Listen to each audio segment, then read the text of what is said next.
भद्रं कर्णेभिः शृणुयामदेवाः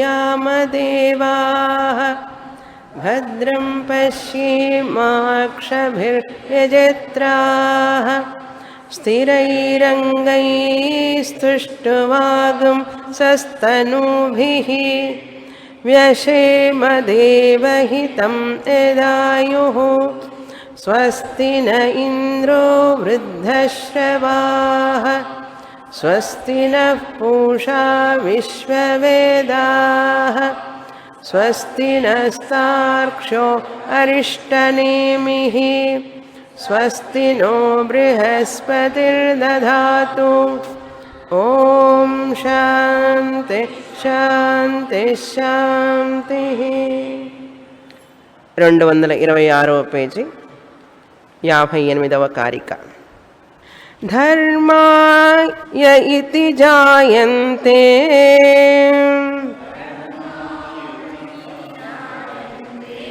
జాయంతే తేన తత్వతః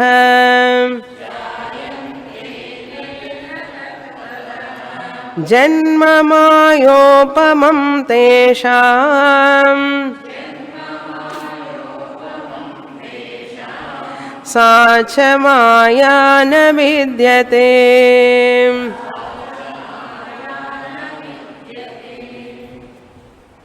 గౌడపాదాచార్యుల వారు బ్రహ్మ సత్యం జగన్మిథ్య జీవో బ్రహ్మైవ నాపరః అనే విషయాన్ని నిర్ధారణ చేస్తున్నారు.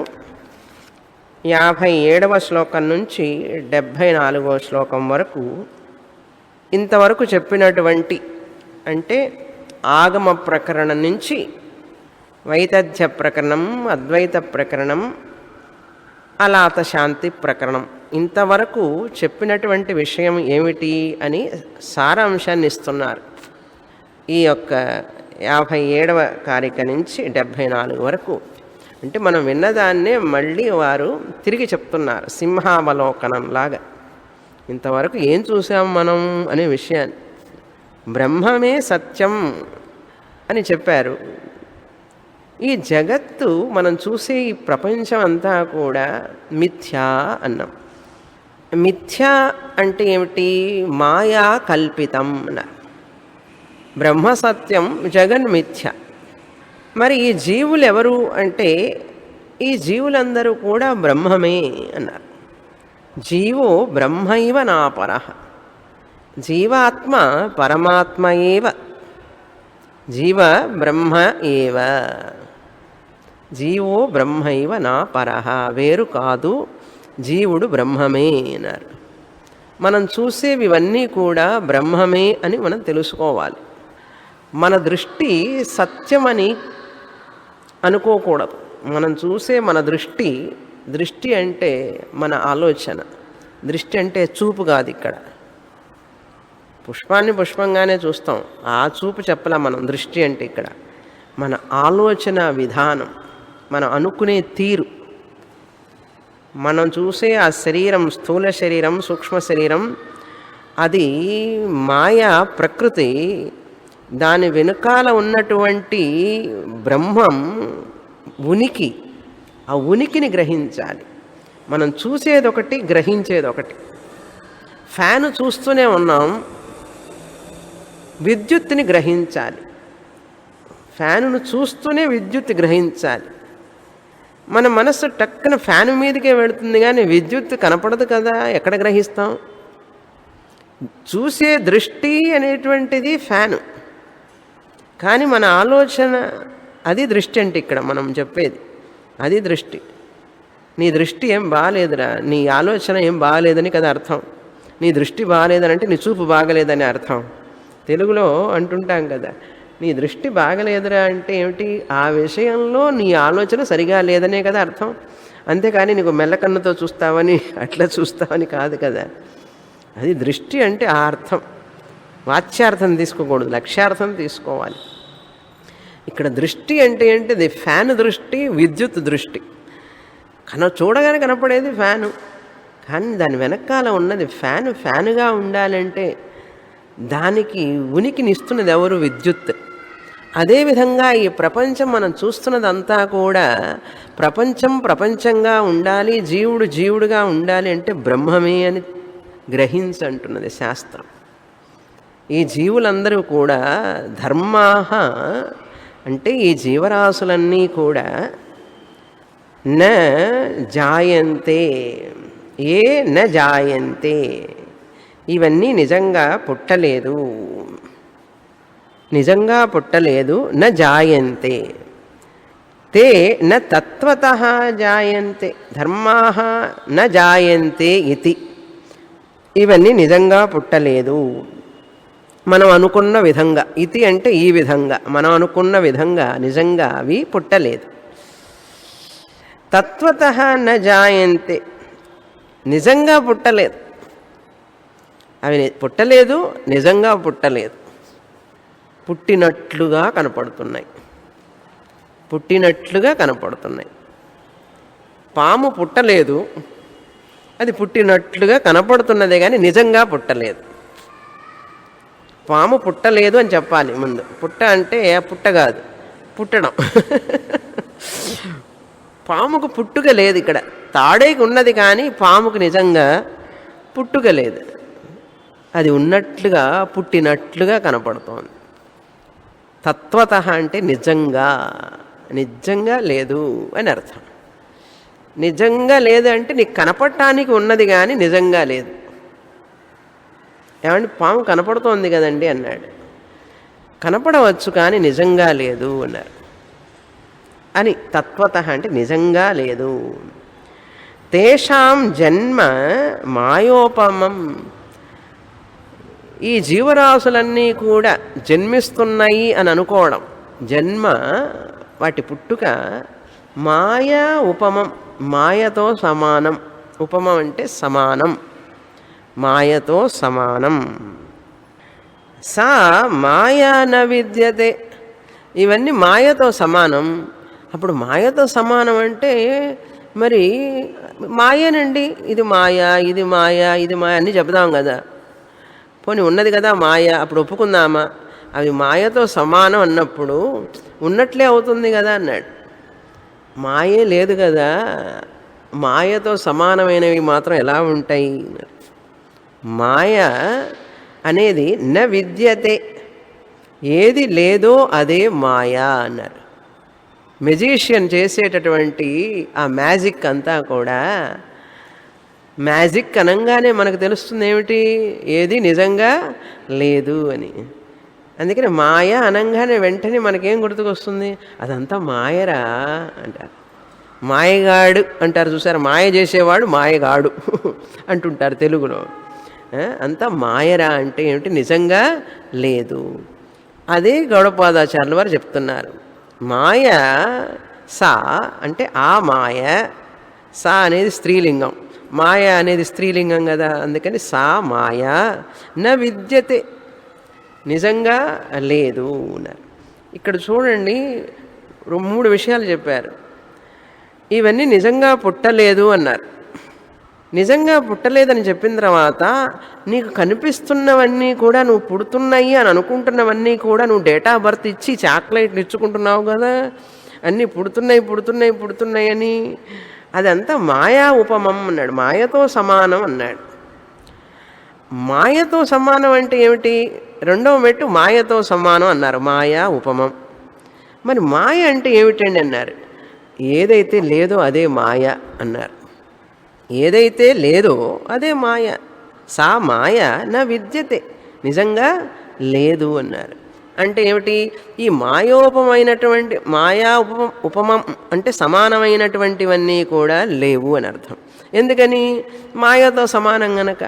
ఎందుకని? మాయ లేదు కనుక మాయతో సమానమైనవన్నీ కూడా ఉండవు కనుక జన్మ లేదు.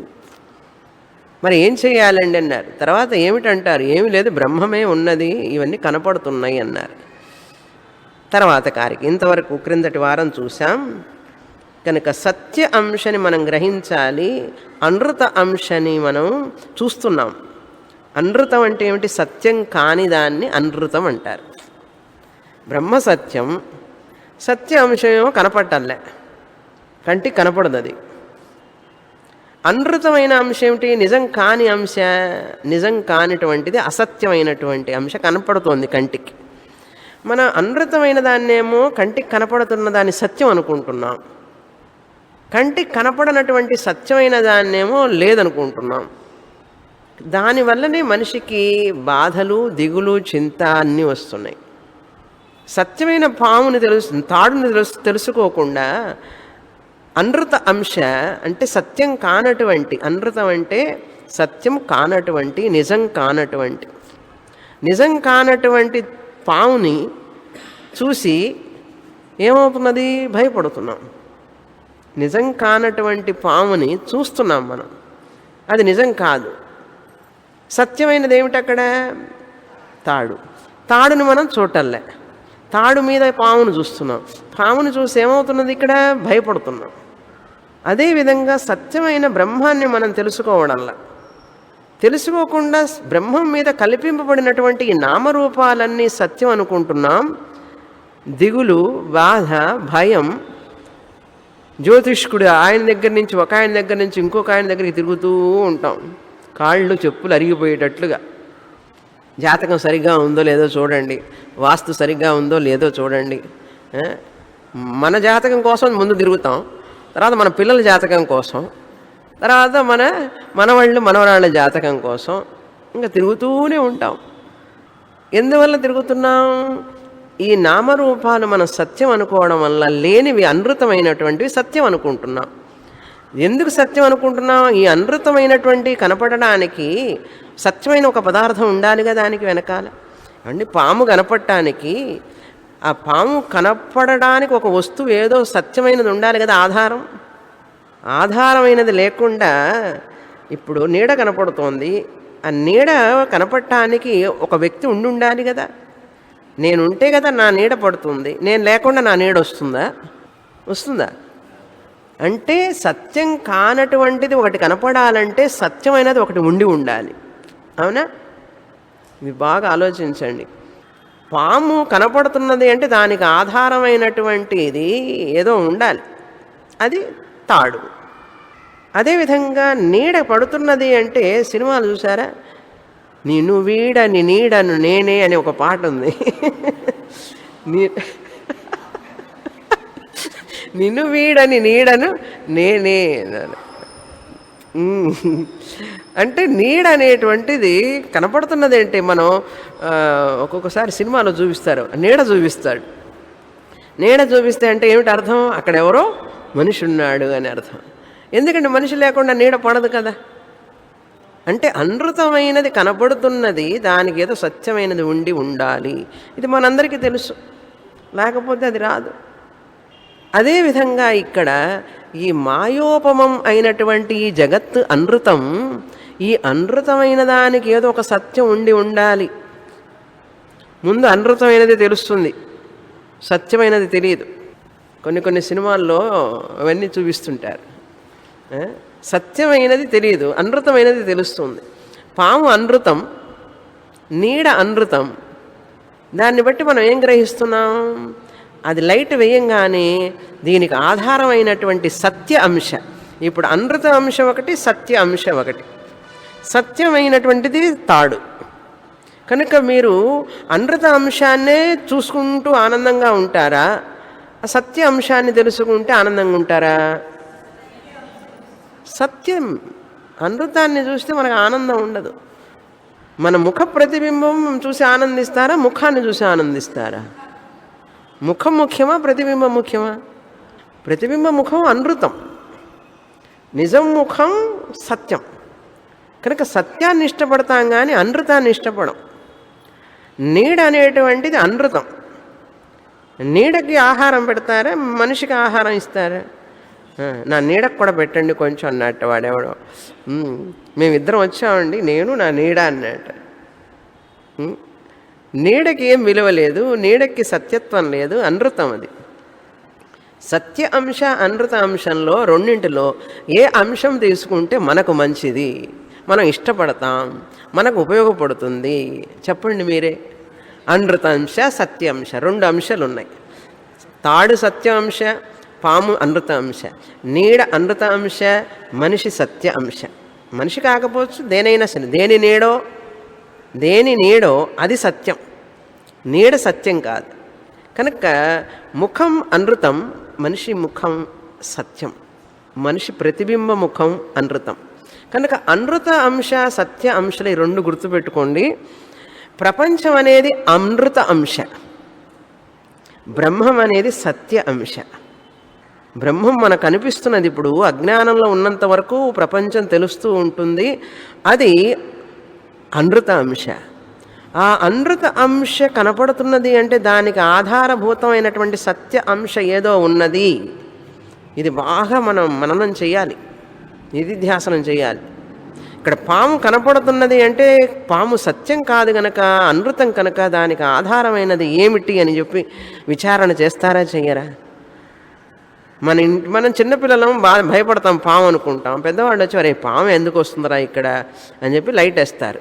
వేయంగానే పాము లేదన్నా మనం భయపడ్డాం చూసి. మనవాడు చెప్పంగానే లైట్ వేయంగానే అనృత అంశ లేదని తెలిసిపోయింది. పోయిందా అనృత అంశ, లేదని తెలిసిందా?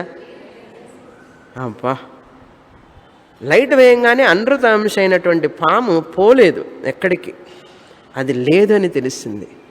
నేను ఏదైతే పాము అనుకున్నానో అనృత అంశని, దాని సత్యత్వం ఏమిటి, ఆధారం ఏమిటి? అది తాడు చూసి భయపడతారా? పడరు కదా. పరిగెత్తిపోతారా? పరిగెత్తరు కదా. నీడ చూసి భయపడతాం, నీడ కూడా బాగుంది, నీడ చూసి భయపడతాం. నిజమైన వ్యక్తిని చూసి భయపడం, నిజంగానే ఎవరని తెలిసిపోతుంది. నీడను చూసి భయపడతాం, నీడను చూస్తే ఎవరని తెలియదు సరిగ్గా. అనృత అంశ కదా ఎప్పుడూ సరిగ్గా ఉండదు, అనృత అంశ ఎప్పుడూ సరికాదు. అది సత్య అంశాన్ని గ్రహించాలి. ప్రపంచం అనేది అనృత అంశ మనం చూసేది, దీని వెనకాల ఆధారమైనటువంటిది బ్రహ్మ అంశ. సత్ అనేటువంటిది అంశ, అదే సత్యం. కానీ ఇది వచ్చేపోయేది, నిజం కాదు, తాత్కాలికం, అనిత్యం. అసలు అది లేదు, తాత్కాలికం అని చెప్పకూడదు. తాత్కాలికం, అనిత్యం. ఇప్పుడు ఈ పాము తాత్కాలికమా? కొంచెంసేపు ఉంటుందండి, తర్వాత పోతుంది అంటారా? మన ముఖం కూడా, ప్రతిబింబ ముఖం తాత్కాలికంగా కొంచెంసేపు ఉంటుందండి నాతో పాటే అంటారా? ఏం చెప్తాం? అసలు అది లేదు, నిజంగా పాము అనేటువంటిది నిజంగా లేదు. అందుకనే గౌడపాదాచార్యులు వారు చెప్పబోతున్నారు, ఈ విశేషణాలన్నీ అది కాసేపు ఉన్నది, అనిత్యంగా ఉన్నది, అశాశ్వతంగా ఉన్నది. అసలు ఈ పదాలన్నీ మాట్లాడచ్చా మనం? ఎందుకని? అది లేదు అసలు. మాయోపమం యా సా మాయ న విద్యతే. లేని అనృత అంశకి వర్ణన ఏమిటండి? విశేషణాలేమిటి? అది కాసేపు ఉంటుంది, అనిత్యంగా ఉంటుంది, అది నిత్యం కాదు. అసలు ఈ వర్ణనంతా దానికి అవసరమా? ఎక్కడ వస్తువే లేదో దాని వర్ణన ఎందుకండి? అసలు అవసరం లేదు కదా అంటున్నారు ఇప్పుడు చెప్పబోయే కారికల్లో గౌడపాదాచార్యుల వారు. ఇంతవరకు క్రిందటి వారం చూసాం 59వ కారిక. యథా మాయామయద్బీజాత్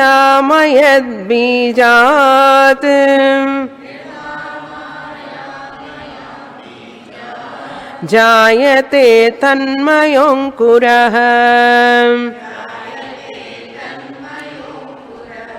నాసౌ నిత్యో న చోచ్ఛేది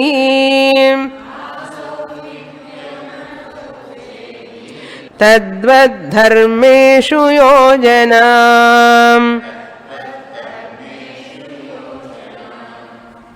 ఇవన్నీ చాలా ముఖ్యమైన కారికలు. ఇక్కడ ఒక ఉదాహరణ చెప్తున్నారు, క్రిందటి వారమే చెప్పాను, మళ్ళీ దాన్ని ఇప్పుడు వివరంగా చూస్తాం. ఊరికే టూకీగా చెప్పాను, టూకీగా, చాలా రోజులైంది మాట ఉపయోగించి. టూకీగా అంటే బ్రీఫ్గా చెప్పాను. ఇప్పుడు వివరంగా మనం చూడాలి. మాంత్రికుడు విత్తనాలు తీసుకొచ్చి అవి చల్లగానే అంకురాలు వస్తాయి, మొలక. అవి మొలకొచ్చినప్పుడు మాంత్రికుడు చేతిలో నిజంగా విత్తనాలు లేవు, వేయడం వలన వచ్చిన అంకురాలు లేవు. వేసినట్లుగా విత్తనాలు మొలక వచ్చినట్లుగా మనకు కనపడుతుంది. ఆ లోపల కొంచెం పచ్చపచ్చగా అయిపోతే పెద్ద పెద్దవి అవుతుంది. ఏమిటండి లేనివన్నీ ఎట్లా కనపడుతున్నాయి అన్నాడు. అది చెప్తున్నారు చూడండి. యథా ఏ విధంగానైతే మాయామయాత్ బీజాత్, బీజం అంటే విత్తనం, బీజం అంటే విత్తనం, బీజాత్ అంటే బీజము నుండి. ఏ బీజము నుండి? మాయామయాత్, మాయామయమైనటువంటి బీజము నుండి, మాయామయమైనటువంటి బీజము నుండి. అంటే ఇక్కడ అర్థం ఎలా చేసుకోవాలి? ఇందాకేం చెప్పారు? సా మాయా న విద్యతే, మాయామయమైన బీజం అన్నారు అంటే లేని బీజం అని అర్థం. అక్కడ మాయ, సా మాయ న విద్యతే అన్నాడు. విద్ అంటే ఉండడం, న విద్యతే ఏదైతే లేదో అదే అవిద్య అన్నారు. మాయ అవిద్య, మాయాకు మరొక పేరు అవిద్య. అవిద్య అంటే ఏదైతే నిజంగా లేదో అదే అవిద్య. ఇది అర్థం కావడానికి చాలా ఏళ్ళు పట్టింది మనకు. ఏంటంటే ఓహో అవిద్య ఒకటి ఉన్నది, అవిద్య ఒకటి ఉన్నది. ఏమిట్రా అవిద్య అంటే ఏదైతే లేదో అది అవిద్య. న విద్యతే ఇది అవిద్య. ఇంటలెక్ట్కి కొన్ని పదాలు లోపల జీర్ణించుకోవడం చాలా కష్టం, చాలా సమయం పడుతుంది, చాలా సమయం పడుతుంది. ఎందుకంటే మనకు కొన్ని పదాలు మన మనసులో ఒక ఫ్రేమ్ వర్క్ అయిపోయి ఉంటాయి. అవన్నీ ఆ అర్థంలోనే ఉంటుంది అది ఆలోచన.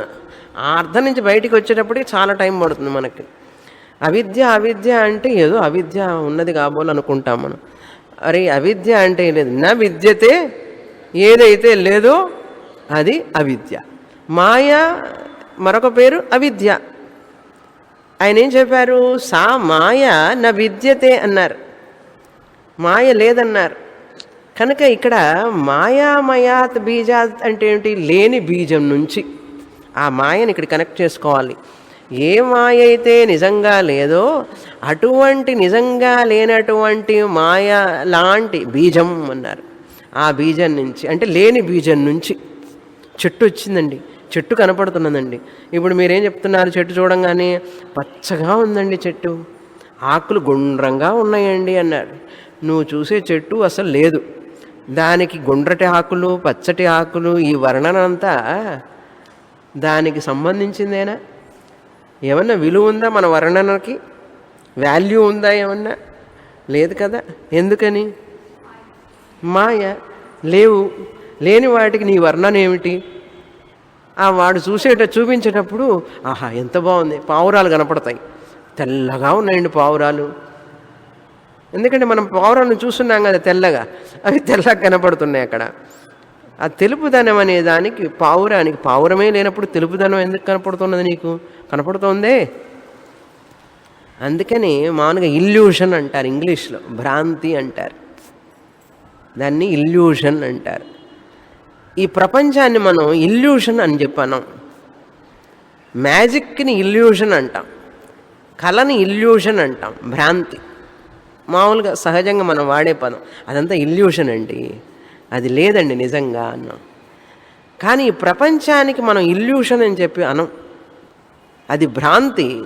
ఇది ఇల్యూషన్, భ్రాంతి కాదు. ఇది ప్రపంచం అనేది భ్రాంతి కాదు, ఇది కల్పన, కల్పిస్తున్నాం మనం.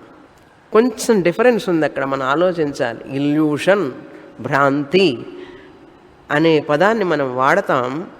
ఇది వరల్డ్ అనేది, ప్రపంచం అనేది ఇల్యూషన్ కాదు.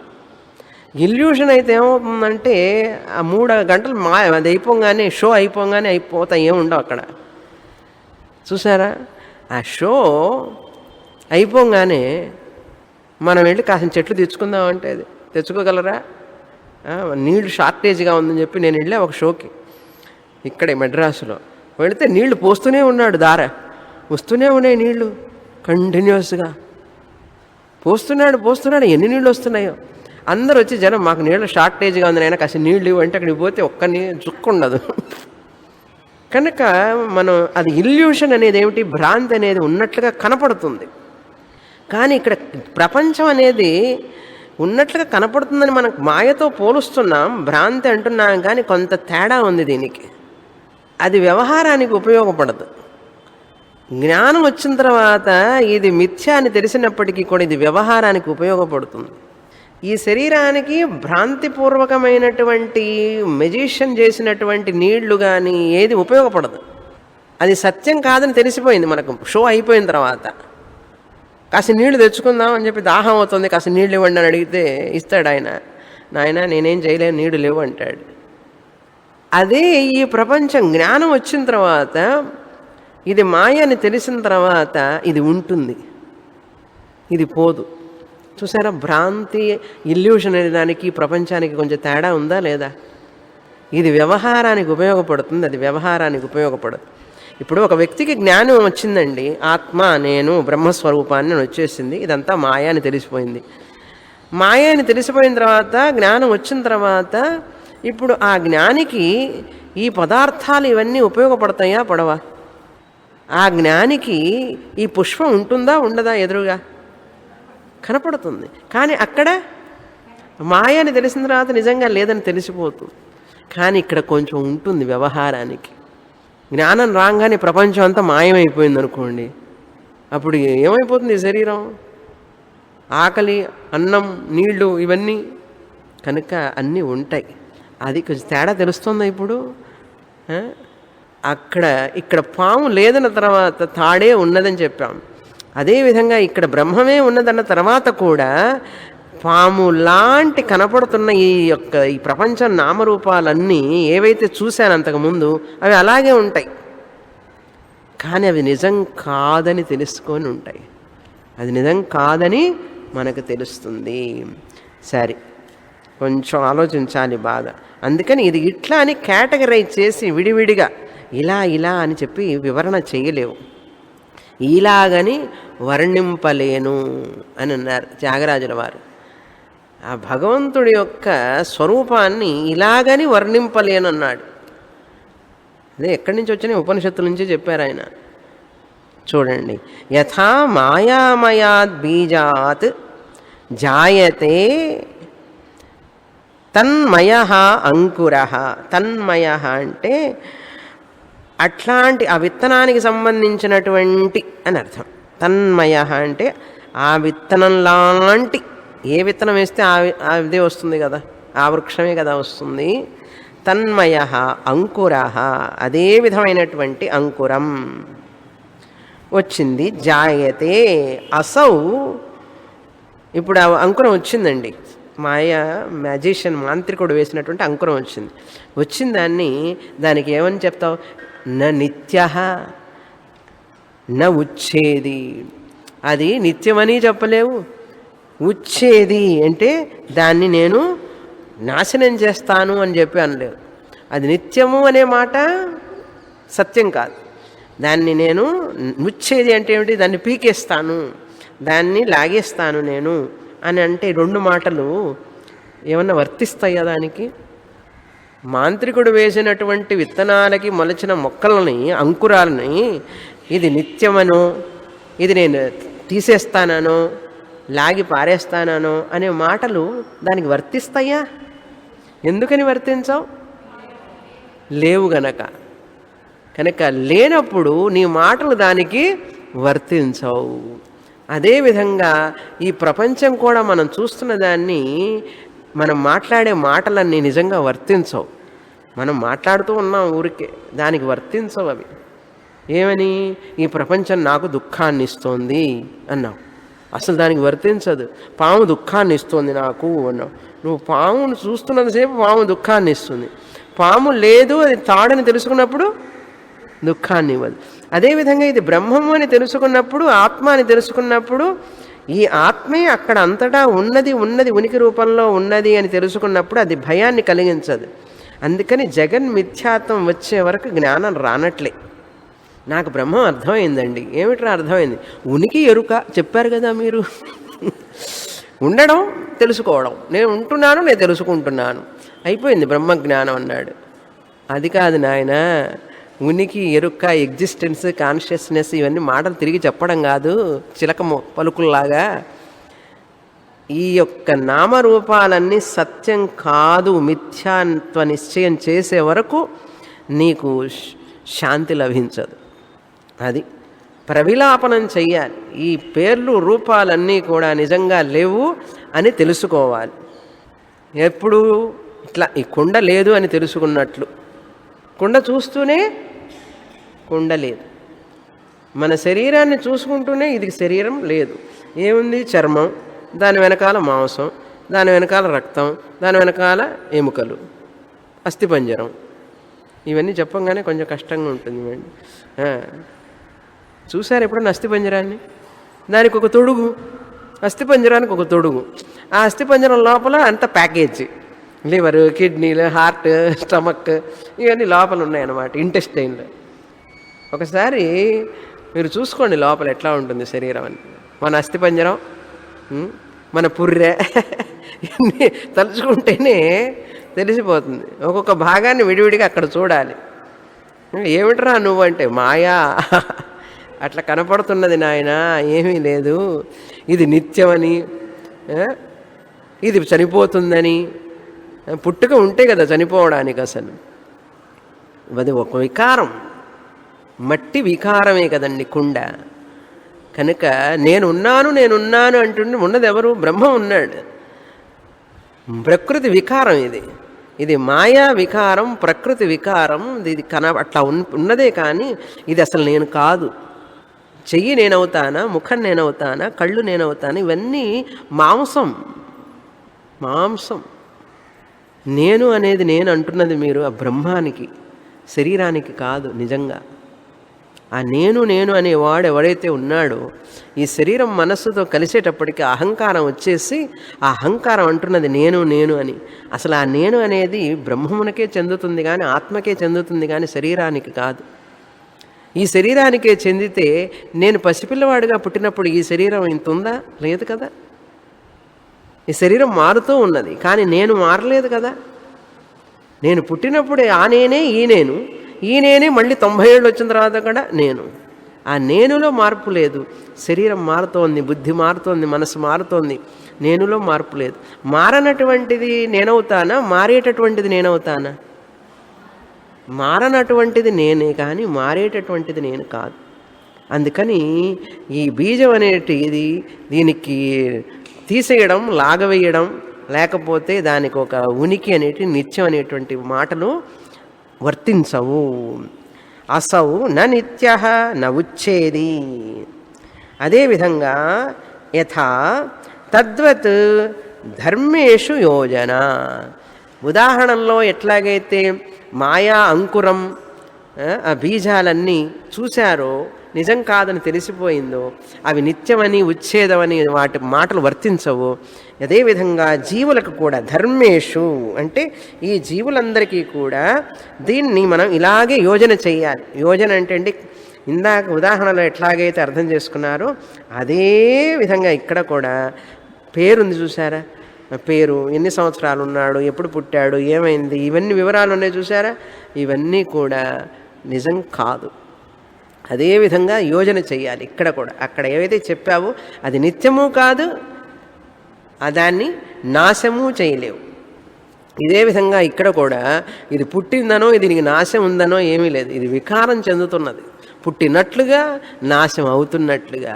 మట్టిలో నుంచి పుట్టింది, మట్టిలోకి వెళ్ళిపోతుంది. అసలు సంగతి మర్చిపోయినాం. పంచభూతాల నుంచి పుట్టింది, పంచభూతాల్లోకి వెళ్ళిపోతుంది. ఈ కాసేపు నేను అని చెప్పి డ్యాన్స్ చేస్తోంది, కొండపల్లి బొమ్మలాగా. కొండపల్లి బొమ్మ కూడా ఆడుతుంటుంది చూసారా, పైన ఇట్లా తడితే ఊగుతుంది. మనం కూడా అంతే. కాసేపు ఈ యొక్క కొద్ది సంవత్సరాల్లో, కొన్ని దశాబ్దాలు ఇక్కడ ఉంటాం, ఇంత నాటకం ఆడుతున్నాం, సత్యం అనుకుంటూ వచ్చాం. ఏముంది, ఉన్నాం, వెళ్ళిపోతున్నా. ఇదే కదా కథ. వచ్చాడు, ఉన్నాడు, వెళ్ళాడు. పాపం వెళ్ళిపోయినాడండి. ఈయనేదో పర్మనెంట్గా ఉంటున్నట్లు. పాపం వెళ్ళిపోయినాడండి, నువ్వేదో పర్మనెంట్గా ఉంటున్నట్టు. ఎంత ఆశ్చర్యం చూడండి. అదే ధర్మరాజుని అడిగాడు ఆ యక్షుడు. అన్నిటికంటే ఆశ్చర్యమైనటువంటిది ఏమిటి ఈ ప్రపంచంలో అని అడిగితే ధర్మరాజు చెప్పాడు, మనిషి తనకు మరణం ఉన్నదనే విషయాన్ని ఎప్పుడు జ్ఞాపకం ఉంచుకోడు. అందరి మరణాన్ని చూసి పాపం చనిపోయినాడు అంటుంటాడు, కానీ వీడు ఒకరోజు పోతాడు అన్న సంగతి జ్ఞాపకం ఉండకపోవడమే ఆశ్చర్యకరమైనటువంటిది అన్నాడు. ఫుల్ మార్క్స్ అన్నాడు యక్షుడు, ఫుల్ మార్క్స్. ధర్మరాజు చెప్పినటువంటి ఆన్సర్స్ అన్నిటికీ 100 మార్క్స్ ఇచ్చేశాడు యక్షుడు. అంత గొప్పవాడు ధర్మపుత్రుడు. సరే, యోజన అంతవరకు బీజం అంకురం బాగానే ఉంది నాయన, అదేవిధంగా దీనికి కూడా యోజన చేయమంటున్నాడు. ఇది పుట్టిందని, నిత్యమని, అనిత్యమని, ఇది పోతుందని. అసలు పుట్టనే లేదు, పోయేది లేదు. నేను పుట్టలేదు, శరీరం ప్రకృతి యొక్క మార్పు. దానికి పుట్టుక అని పేరు పెట్టాం మనం, అంతేకాని దాని వికారం అది. ఇప్పుడు కుండ పుట్టిందా? మట్టి వికారం. కుండ నిజంగా పుట్టిందా అండి? మరి ఎందుకు డేట్ ఆఫ్ బర్త్? పుట్టితే కదా. మట్టి వికారం కదా. ఇది అంతే, మట్టి వికారం. భూమిలో నుంచి వచ్చింది, భూమిలోకి పోతున్నది. ఈ మట్టి వికారాన్ని పెట్టుకుని ఇదొక కుండ. తోలు తిత్తి ఇది తూటులు 9 తుస్సుమనుట కాయం, ఓ జీవా తెలుసుకో అపాయం. తూటులు 9 నవరంధ్రాలు ఉన్నాయి, 9 ద్వారాలు. నవద్వారే పురే దేహి నైవ కుర్వన్న కారయన్. చెప్తూ ఉంటే ఆనందంగా ఉంటుంది. తర్వాత కారిక యోజన చేయాలి. మళ్ళీ ఇంటికి వెళ్ళంగానే యోజన మాత్రం మర్చిపోతాం. మాయ, బీజం, అంకురం. ఇది మాయ, బీజం లాంటిదే, అంకురం లాంటిదే. నిజంగా లేదు, కనపడుతున్నది, నిజంగా లేదు. చాలా చాలా ప్రయాణం చేయాలి, ఇంకా ఉన్నాయి, చాలా మైళ్ళు ముందుకు వెళ్ళాలి. నాజేషు సర్వధర్మేషు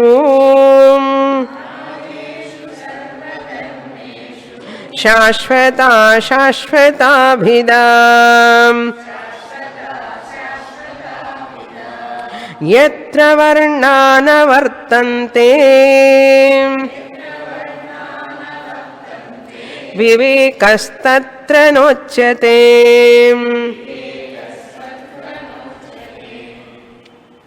న అజేషు సర్వధర్మేషు. సర్వధర్మేషు మీన్స్ ఈ జీవరాశులందరి విషయంలో ఏవైతే మనం పుడుతున్నాయి అని అంటున్నామో, మన కంటికి కనపడుతున్నాయో అన్నిటికీ మ్యానుఫ్యాక్చరింగ్ డేట్ ఒకటి ఉంది కదా, మళ్ళీ ఎక్స్పైరీ డేట్. ఈ 2 మాత్రం ఖాయం. మరేదైనా ఖాయమో కాదో కానీ manufacturing date, expiry date, manufacturing date, expiry date. అందుకని ముందు మనం ఏదైనా కొంటే ఏం చేస్తాం? ఎప్పుడు తయారు చేశాడో చూస్తాం, మళ్ళీ ఎప్పుడు ఎక్స్పైరీ అయిపోతుందో చూస్తాం. ఇది మనం చూసేది. అన్ని మ్యానుఫ్యాక్చరింగ్ డేట్లు, ఎక్స్పైరీ డేట్లు చూస్తున్నాం. మనది మాత్రం ఏమండి ఆ ఎక్స్పైరీ డేట్ సంగతి చెప్పకండి, కష్టంగా ఉంటుంది. ఎందుకంటే పోవడం ఇష్టం ఉండదు. ఇంకా ఉండి తినాలి కదా, ఈ మ్యానుఫ్యాక్చరింగ్ అన్నీ తినాలి కదా. నేను ఎక్స్పైరీ అయిపోతే ఎట్లా? అందుకని ఎక్స్పైరీ డేట్ అంటే అందరికి ఇష్టం ఉండదు, అస్సలు. ఎందుకంటే ఇంకా ఉండాలి నేను, ఇంకా అనుభవించాలి నేను అనుకున్నాడు. అప్పుడు ఏం చేయాలి తెలుసా? ఒకటే మార్గం. ఆ భయం నుంచి బయటికి రావాలంటే ఏం చేయాలి తెలుసా? అన్ని శరీరాల్లోనూ నేనే ఉన్నా, ఈ శరీరం పోతే ఆ శరీరం అనుభవిస్తున్నాను కదా. ఇంతకంటే మంచి అవకాశం ఏమైనా ఉందా మనకు? చూడండి, ఇప్పుడు ఈ శరీరమే నేను అనుకుంటే ఈ శరీరం పోతుంది, నేను ఇంకేమి అనుభవించలేను, నేను పోతున్నాను అని భయపడాలి. అవునా? నేను అన్ని శరీరాల్లో ఉన్నాను, ఈ శరీరం పోయినా పర్వాలేదు. ఈ శరీరం ఒక శరీరం పోతే ఏంది? ఒక బుడగ, నీటి బుడగ.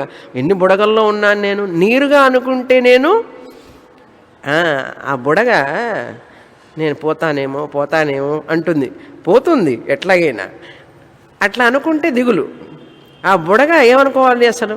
జ్ఞానం వస్తే దానికి నేను నీటినే కదా, బుడగ రూపం పోయినా కూడా నేను నీరుగా ఉంటానా ఉండనా? అప్పుడు ఆ బుడగకి దిగులు ఉండదు కదా. మనం కూడా అంతే. నేను ఆత్మగా అనుకుంటే, ఆత్మని నేనై ఉన్నప్పుడు ఒక శరీరంలోనే ఉన్నాను, నేను అన్ని శరీరాల్లో ఉన్నాను. ఒక శరీరం ఎక్స్పైరీ అయితే ఏమిటి, నాకేంటి బాధ? నేను శరీరం అనుకుంటే ఎక్స్పైరీ బాధను కలిగిస్తుంది.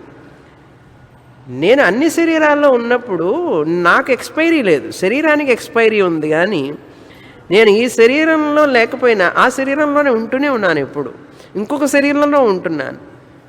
అన్నీ అనుభవిస్తున్నావా లేదా? ఇది ఓల్డ్ అయిపోయింది, పళ్ళు లేవు, పోయింది, పోనీ పోనీ ఇంకో శరీరంలో ఆనందంగా అనుభవిస్తున్నాం కదా.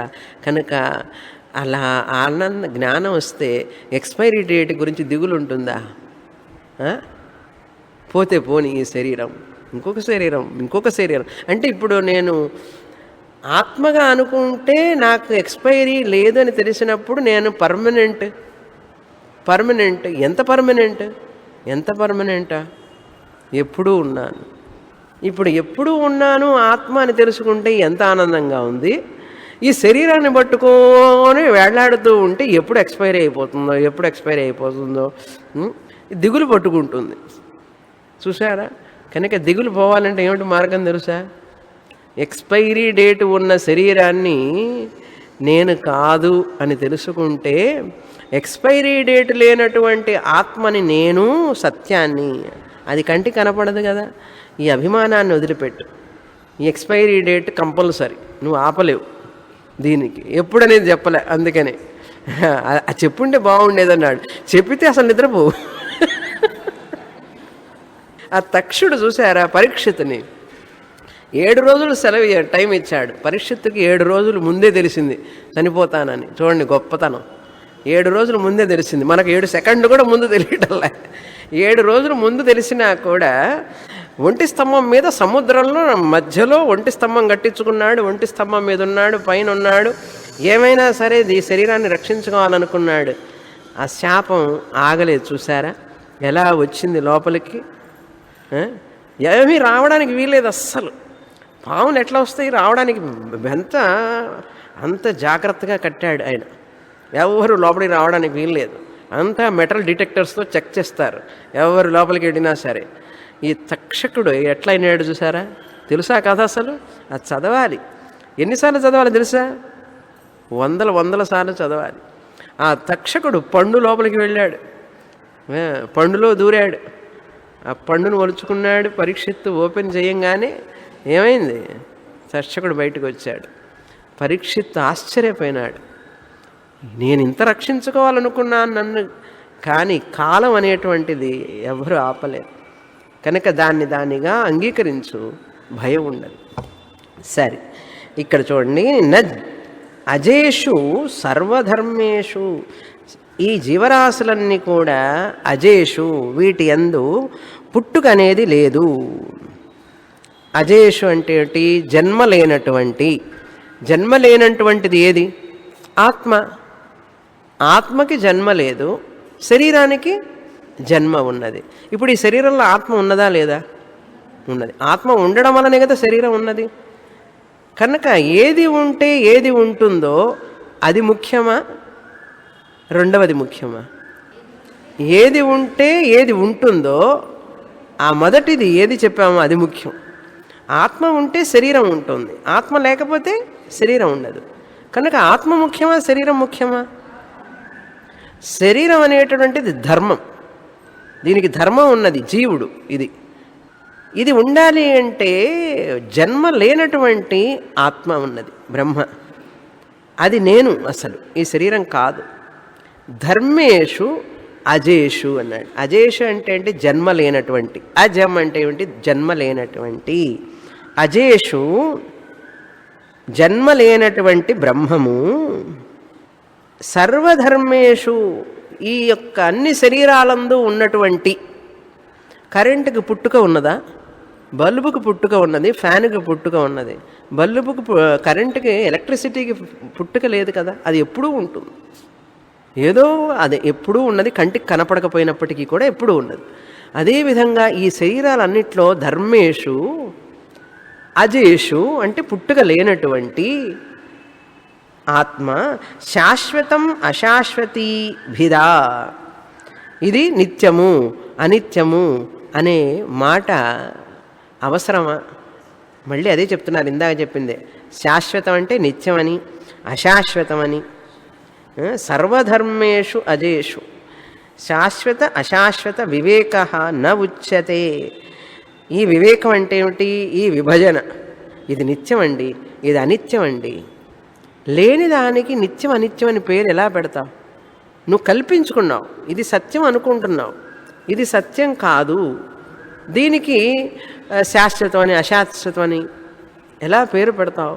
పాము ఉదాహరణ చెప్తే బాగా అర్థమైంది, కానీ ఇక్కడికి వచ్చేటప్పటికి బ్లాక్ అయిపోతుంది. అందుకని దానికి చెప్పలేవు. అదే అన్నారు క్రింద చూడండి, ఎత్ర వర్ణాహన వర్తంతే. దాన్ని గురించి చెప్పడానికి మాటలు లేవు అంటున్నారు. వర్ణాహ అంటే ఏమిటి? మాటలు. ఎత్ర అంటే బ్రహ్మయందు, బ్రహ్మయందు వర్ణాహ, వర్ణ పద వచన వాక్య పద్య గద్య ఇవన్నీ లేవు. నువ్వు గద్య రూపంలో చెప్పలేవు, పద్య రూపంలో చెప్పలేవు, వాక్య రూపంలో చెప్పలేవు, ఏమీ చెప్పలేవు అన్నారు. వర్ణాహ న వర్తంతే అంటే దానికి ఒకదాని గురించి చెప్పాలి అంటే దానికి జాతి కానీ గుణం కానీ క్రియ కానీ ఏదన్నా ఉండాలి. ఆత్మలో జాతి లేదు, గుణము లేదు, క్రియ లేదు, ఏమీ లేదు. అది ఒక ద్రవ్యము కాదు, దానికి ఒక దానితో సంబంధము లేదు. దానికి వర్ణం ఎట్లా వర్ణిస్తావు దాన్ని? నా వర్ణాహ అంటే దాన్ని వర్ణించలేవు అన్నారు. యతో వాచో నివర్తంతే. వాక్యాలు పదాలు వెనక్కి వచ్చేస్తాయి దాని గురించి మాట్లాడాలి అంటే. వర్ణాహ న వర్తంతే అంటే శబ్ద ప్రవృత్తి అభావ. శబ్దాలు ప్రవర్తించవు అక్కడ. శబ్ద ప్రవృత్తి నిమిత్త అభావ అని అర్థం. బ్రహ్మయందు ఇవన్నీ లేవు అన్నారు. అందుకని మనకు ఉదాహరణ చెప్పాలంటే, ఇప్పుడు మామూలుగా అందరం ఏం చెప్తాం? ఒక వ్యక్తి ఈ యొక్క మంచి అలవాట్లు యోగా చేస్తూ మంచి అలవాట్లతో ఉంటే ఆరోగ్యంగా ఉంటాడు అని చెప్తున్నాం. మంచి అలవాట్లు లేకుండా, యోగా చేయకుండా, సూర్య నమస్కారాలు చేయకుండా, మంచి అలవాట్లు లేకపోతే, మంచి ఆహార నియమం లేకపోతే అనారోగ్యాల పాలవుతాడు అంటున్నాం. వినడానికి చాలా ఆనందంగా ఉంది కదా విషయం. కానీ కొంతమంది యోగా చేయరు, మంచి అలవాట్లు ఉండవు, ఏమీ నియమాలు ఉండవు, వాడు ఆరోగ్యంగా ఉన్నాడు. ఒకడేమో అన్నీ చేస్తాడు, యోగా చేస్తాడు, అన్ని ఆహార నియమాలు పాటిస్తాడు, రోజు జాగ్రత్తగా కార్బోహైడ్రేట్లు ప్రోటీన్లు అన్నీ చూసుకొని తింటుంటాడు, కానీ వీడికి రోగం వచ్చింది. ఒకడు అన్నీ చేసినా కూడా, అన్నీ వైలేట్ చేసినా కూడా రోగం రాలే, వీడికేమో రోగం వచ్చింది. ఇదేమిటండి, మేము అనుకున్నాం ఇట్లా ఉంటే అట్లా ఉంటే రోగం రాదనుకున్నాం కదా. వాడు ఏమీ చేయలేదు, రోజు క్యాష్యూ నట్స్ తింటూ ఉన్నాడు, కూర్చొని తింటున్నాడు, వాడు బాగానే ఉన్నాడు, చూసిందల్లా తింటున్నాడు. వీడు ఇన్ని నియమాలు ఉంటే వీడికి వచ్చిందేమన్నాడు. డాక్టర్ని అడిగితే తెలియదు అన్నాడు. ఏమిటరన్నారు? అదే అనిర్వచనీయం అన్నారు. అందుకని ఎందుకు జరిగింది వీడికి ఇట్లా? వీడు ఇన్ని చెడు అలవాట్లున్నా వీడు బాగానే ఉన్నాడు, గుండ్రాయిలాగా. వీడు అన్నీ పాటిస్తుంటే పాపం వీడికి ఏమిటి వచ్చిందంటే, ఏమిట్రా కారణం అంటే ఏం చెప్తారు చెప్పండి మీరు? ఏమి సమాధానం ఇవ్వగలరు? దాన్ని నిర్వచనం చేయగలరా అసలు మన మాటలతో? డాక్టర్లు కూడా ఏమి కారణం చెప్పలేకపోతున్నారు. అందుకని మనకు మాయ బాగా అర్థం కావాలంటే డాక్టర్స్ మెడికల్ టర్మ్లో చెప్పాలి. ఏమండి ఎలర్జీ అంటే ఏమిటండి అని అడిగితే ఏం చెప్తారు? ఏమి ఎలర్జీ? ఎన్ని ఎలర్జీలు ఉన్నాయో తెలుసా? ఒకటికేమో దూది ఎలర్జీ, ఒకటికేమో కాయల ఎలర్జీ, ఒకటికేమో పండు ఎలర్జీ, ఒకటికేమో అత్తగారి ఎలర్జీ. ఒక్కొక్కడికి ఒక్కొక్క ఎలర్జీ. అసలు ఎలర్జీ అంటే ఏమిటి అండి చెప్తే, వేదాంతంలో చెప్పాలంటే మాయా. మనం మాయ అని ఏదైతే అంటారో డాక్టర్స్ టర్మ్లో అది ఎలర్జీ అని పేరు. అసలు ఎలర్జీ అనేది ఒకటి ఉన్నదా? ఎలర్జెంట్. ఎలర్జీ అనేది అది. మాయ ఎట్లాగో ఎలర్జీ అనేది అది. ఏమిటండి ఎలర్జీ అంటే? అదేనండి అర్థం కావటం లేదన్నాడు. ఏమిట్రా నీకు ప్రాబ్లం అంటే, డాక్టర్స్ ఎలర్జీ అన్నారండి అన్నారు. ఏమిందుకని ఎలర్జీ అన్నారంటే, అసలు వాళ్ళు కనుక్కోలేకపోయినారండి నా ప్రాబ్లం. ఎందుకని మాయని కనుక్కోలేం కదా, ఎలర్జీని కూడా కనుక్కోలేం. డాక్టర్లు ట్రయల్ అండ్ ఎర్రర్ మెథడ్ చేస్తూ ఉంటారు మన మీద, ఎక్స్పెరిమెంట్. వీడికి మందు పనిచేస్తుందో లేదో. అందుకని ప్రిక్ టెస్ట్ అంటారు చూసారా? ప్రిక్ టెస్ట్ అలా టెస్ట్ చేస్తుంటే ఒకవేళ ఇది పని చేయొచ్చేమో, ఒకవేళ ఇది పని చేయొచ్చేమో, ఈ కాయ తింటే ఎలర్జీ వచ్చిందా, ఆ కాయ తింటే ఎలర్జీ వచ్చిందా, ఈ పండు తింటే ఎలర్జీ వచ్చిందా అని నిర్ధారణ చెయ్యలేవు. మాయా ఇది అని వర్ణించలేవు నువ్వు. అందుకని నిత్యమని, శాశ్వతమని, అశాశ్వతమని ఇవన్నీ దేనికి రా నువ్వు చెప్పే పేర్లన్నీ అవసరమా? ఇవి వర్తిస్తాయా? న వర్ణాః వివేక తత్ర న ఉచ్యతే. వివేక అంటే ఈ వివేచనం, డిస్టింక్షన్ అంటారు. వివేకం అంటే ఏమిటి? ఇది ఇట్లా, ఇది ఇలా, ఇది ఇంతే అని ఎలర్జీని ఎట్లాగైతే చెప్పలేమో, ఈ మా జీవరాశులు పుట్టడం, ఇవన్నీ చనిపోవడం, వీటన్నిటికి మ్యానుఫ్యాక్చరింగ్ డేటు, ఎక్స్పైరీ డేటు, ఇవన్నీ నిజంగా నువ్వు చెప్పలేవు. వర్ణాః న వర్తంతే. అందుకని కేటగరైజేషన్ అంటారు. ఇది ఇట్లా, ఇది అని తెలియదు. ఎందుకు పోవాలి మనం చనిపోవాలి శరీరం? చెప్పండి. చెప్పలేవు. ఎప్పుడు చనిపోతుంది? చెప్పలేవు. ఎందుకు చనిపోతుంది? చెప్పలేవు. ఎందుకు పుట్టావు? చెప్పలేవు. కర్మ ఉందా, జన్మం ఉందా? చెప్పలేవు. మరి ఏమిట్రా చెప్పుతావు అన్నా, ఏమి చెప్పలేను. అదే కదా అఘటిత ఘటన పటీయసి మాయా అన్నాడు.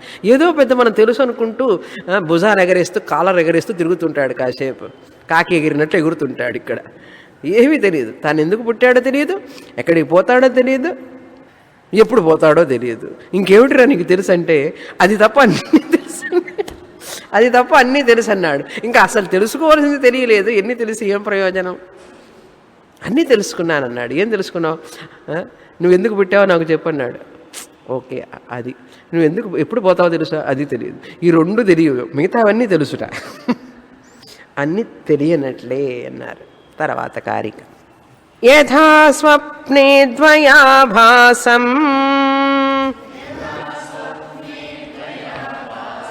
చిత్తం చలతి మాయయా తథా జాగ్రద్వయాభాసం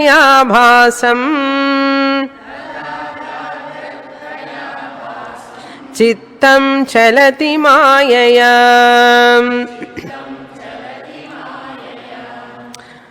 యథా ఎలాగైతే ద్వయాభాసం రెండుగా మనకు కనపడుతున్నాయో ఉన్నట్లుగా, ద్వయం అంటే రెండు, ఆభాసం అంటే కనపడడం. చిత్తం చలతి, చిత్తం అంటే మనస్సు. ఈ కారిక తర్వాత కారిక కూడా 61, 62 3వ అధ్యాయం అద్వైత ప్రకరణంలో 29, 30 కారికలు. ఇక్కడ 61, అక్కడ 29, ఇక్కడ 62, అక్కడ 30వ కారిక. అద్వైత ప్రకరణంలో 3వ అధ్యాయం. అద్వైత ప్రకరణం మాండుక్య ఉపనిషత్తుది. ఓకే. యథా స్వప్నే కలయందు, స్వప్నం అంటే మనం కలకనేటప్పుడు ద్వయాభాసం, రకరకాల ఏనుగులు, కొంగలు ఇవన్నీ చూస్తుంటాం కదా, పక్షులు, ఇవన్నీ రకరకాల జంతువులన్నీ చూస్తున్నాం నిద్రలో కలలు వచ్చినప్పుడు. ద్వయాభాసం అంటే అనేక రకాలైన చూస్తున్నాం. ఎలా చూస్తున్నాం? ఏమండి ఎక్కడి నుంచి వచ్చినాయండి అవన్నీ అన్నారు. చిత్తం చల్లతి. చిత్తం అంటే మనస్సు. అక్కడ మనస్సు అన్నాడు, ఇక్కడ చిత్తం అంటున్నారు. మనశ్చలతి మాయయ అన్నారు ఆ శ్లోకంలో, అద్వైత ప్రకరణంలో. ఇక్కడ చిత్తం అంటున్నారు. చిత్తం అంటే మనస్సే. చిత్తం చలతి, నీ యొక్క మనస్సే కదా చలిస్తున్నది. చిత్తం చలించినప్పుడు కలలో, ఆ కల వల్ల అన్నీ కనపడుతున్నాయి, నిజంగా లేవు కదా అవి. చిత్తం చలతి మాయయ, నీ నిద్రలో కలలో కనపడ్డవన్నీ కూడా చిత్తం వలన కనపడ్డాయి. అదేవిధంగా అదేవిధంగా జాగ్రత్త ద్వయాభాసం, ఈ మెలకు ఉన్నటువంటి ఈ ప్రపంచం కూడా అంతే అన్నారు. చిత్తం చలతి మాయయా, ఇక్కడ కూడా మనస్సు యొక్క మాయ వలన, మనస్సు చలనం వలన మనకు కనపడుతున్నాయి అన్నారు. అందుకని మనం నిద్రపోయినప్పుడు కల వచ్చినప్పుడు మనస్సు పరిణామి కారణం కాదు. మనసు పరిణామం చెందలే, పరిణామం చెందకుండానే అన్ని రకాలుగా కనపడుతోంది. మన మనసు ఏనుగుగా మారిందా? నిజంగా సింహంగా మారిందా? నిజంగా మారలేదు కదా. అంటే పరిణామం చెందలేదు కదా. అంటే ఏ కారణం అయి ఉండాలి? అది వివర్త కారణం. ఇక్కడ తాడు మార్పు చెందకుండా పాముగా కనపడుతున్నది, మార్పు చెందలేదు. మార్పు చెందకుండానే పాముగా కనపడింది. Rope is intact. తాడుగా అట్లాగే ఉన్నది, పాముగా కనపడినా కూడా. దాన్ని వివర్త కారణం అన్నాం. అదేవిధంగా కలలో మనస్సు మారకుండా వివర్త కారణంగా ఉంటూనే అనేక వస్తువులుగా తను కనపడుతున్నది మనస్సు. అక్కడ తాడు ఎట్లాగైతే ఉండి పాముగా కనపడిందో మారకుండా, ఇక్కడ మనస్సు కూడా మారకుండా అలాగే ఉంది. మారలేదు కాబట్టి పొద్దున్నే లేవగలిగాం మనం. మనస్సు మారిపోయి ఉంటే పాలు పెరుగు అయిపోయినట్లు, పెరుగు అయిపోయిందండి పాలు లేవండి అన్నట్లుగానే మన మనసు సింహం అయిపోయింది అనుకోండి, ఉదయాన్నే చేస్తే మనస్సు లేదు మనకు, అట్లా అయిపోతాం. ఎంత డేంజర్. అందుకని కలలో మనస్సు వివర్త ఉపాదాన కారణం. రెండో లైన్ ఇంపార్టెంట్, అది ఉదాహరణ. మొదటి లైన్. రెండో లైన్లో ఏం చెప్తున్నారు? తథా జాగ్రద్వయాభాసం. ఇక్కడ మనం బాగా జ్ఞాపకం పెట్టుకోవాలి. కలలో కల సృష్టి జీవ సృష్టి నా మనస్సు ద్వారా. కానీ ఈ జాగ్రత్త ప్రపంచ అనేటువంటిది అంతఃకరణ వృత్తి ద్వారా స్వప్న సృష్టి. నా అంతఃకరణలో నుంచి వచ్చిన వృత్తి వచ్చింది, స్వప్నం వచ్చింది. కానీ ఈ ప్రపంచం అనేది అంతఃకరణ వృత్తి ద్వారా సృష్టింపబడింది కాదు. మరి దేని ద్వారా సృష్టింపబడిందంటే మాయావృత్తి ద్వారా. చైతన్యం బ్రహ్మ, మాయా సహిత చైతన్యం బ్రహ్మ ద్వారా, ఈ వృత్తి ద్వారా ఈ ప్రపంచం సృష్టింపబడింది. కాస్మిక్ మైండ్ అంటారు దీన్ని. Cosmic mind, ఈశ్వరాస్ mind. ఇది ఇండివిజువల్ మైండ్. ఈ ప్రపంచం అంతా నువ్వు సృష్టి చేశావా? లేదు కదా. కనుక దీన్ని ఈశ్వరాస్ మైండ్ అంటారు. కాస్మిక్ మైండ్, మాయ ఇది సృష్టి చేసింది. కళ ఎవరు సృష్టి చేశారు? నేను సృష్టి చేసుకున్నాను. అది జీవ సృష్టి. ఈ జగత్ కాస్మిక్ మైండ్ ఆఫ్ ఈశ్వర. ఈశ్వరుడికి కాస్మిక్ మైండ్ అంటారు. మందేమో వ్యష్టి మైండ్, మైక్రో మైండ్. ఆయన మ్యాక్రో మైండ్. మైక్రో మైండ్ ద్వారా కల వస్తే మ్యాక్రో మైండ్ ద్వారా సృష్టి జరిగింది. అర్థమైందా? ఇక్కడ మన మనస్సు, అక్కడ ఆయన మనస్సు.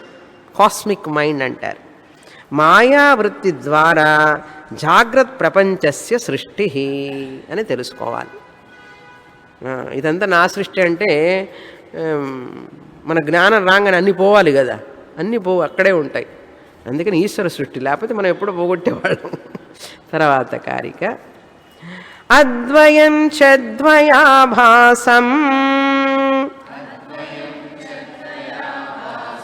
చిత్తం స్వప్నేన సంశయః. అద్వయం చద్వయాభాసం తథా జాగ్రన్న సంశయః.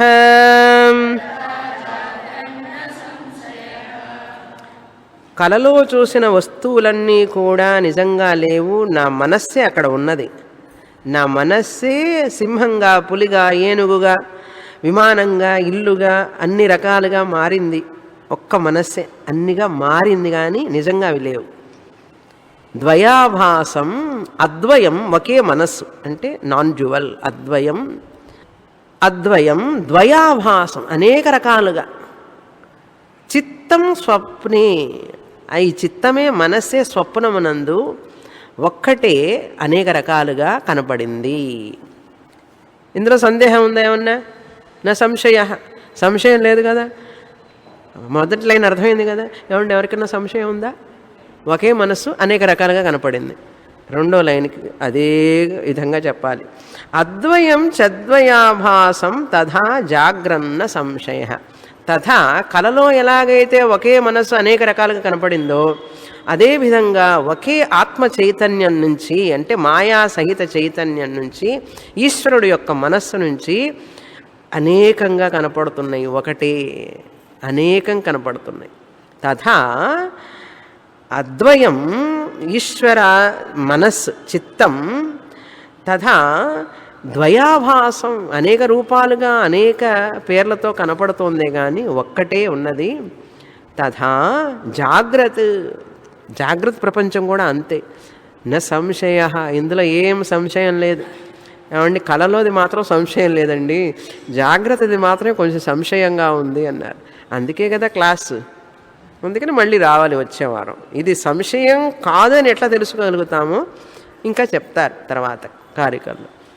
పూర్ణమదః పూర్ణమిదం పూర్ణాత్ పూర్ణముదచ్యతే పూర్ణస్య పూర్ణమాదాయ పూర్ణమేవావశిష్యతే. ఓం శాంతి శాంతి శాంతి. హరి ఓం. శ్రీ గురుభ్యో నమః. హరి ఓం.